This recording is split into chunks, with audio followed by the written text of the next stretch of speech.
Let me reintroduce myself to you. I am God because I know Him as God.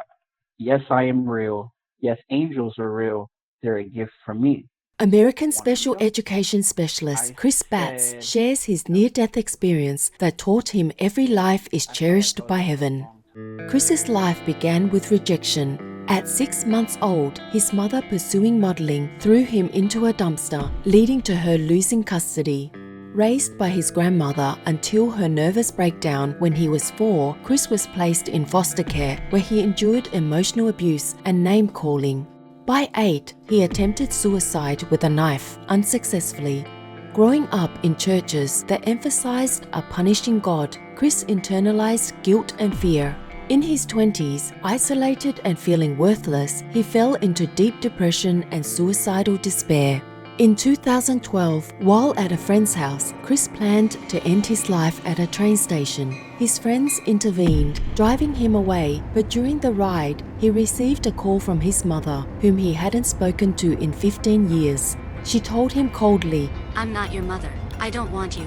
I never wanted you. Stop looking for me." Crushed, Chris threw his phone out the window and jumped from the moving car, striking his head on the pavement with a boom, and his soul left his body. At once, Chris felt the presence of God, both powerfully masculine and tenderly feminine, radiating overwhelming love. God spoke directly to his thoughts. "I'm real. Angels are real. They're a gift from me. Want to meet them?" Chris declined at first, doubting angels. Instead, he saw a projection screen showing people, a prostitute, a businessman, a skateboarder with a marijuana cigarette. Each time, God affirmed, "I love them," showing equal love for all, regardless of status. When Chris asked what to do if he returned, God knelt, hugged him with tangible arms, and said, "Go and tell everyone that I love them. I will go to the end of the world so everyone is with me." A message unlike anything Chris had heard in church.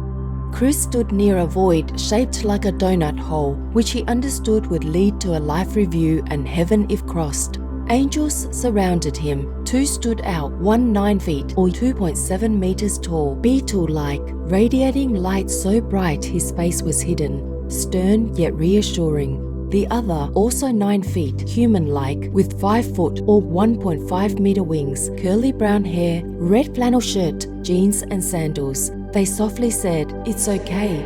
We love you. We're not going to hurt you." Holding his arms, they urged him to look down, where he saw his body with paramedics and his friend nearby. Zooming in like a camera, he confirmed it was real. The angels told him, "You have so much to do for so many people. You need to go love people."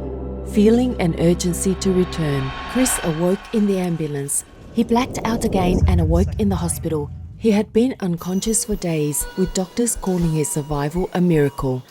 Afterwards, Chris began speaking telepathically with his guardian angels, who helped him relearn to walk and talk. They guided him on life, love, relationships, discernment, and the 7 chakras, and sometimes even suggested songs he could play to feel closer to them. This ongoing angelic communication transformed Chris's outlook.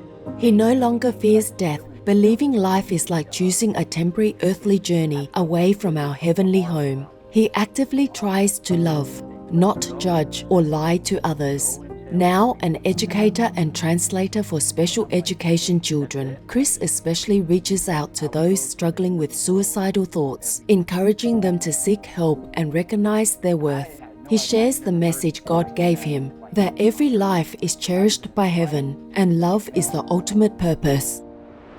Uplifting quote of the day. In the central place of every heart, there is a recording chamber. So long as it receives messages of beauty, hope, cheer, and courage, you are young. Samuel Ullman.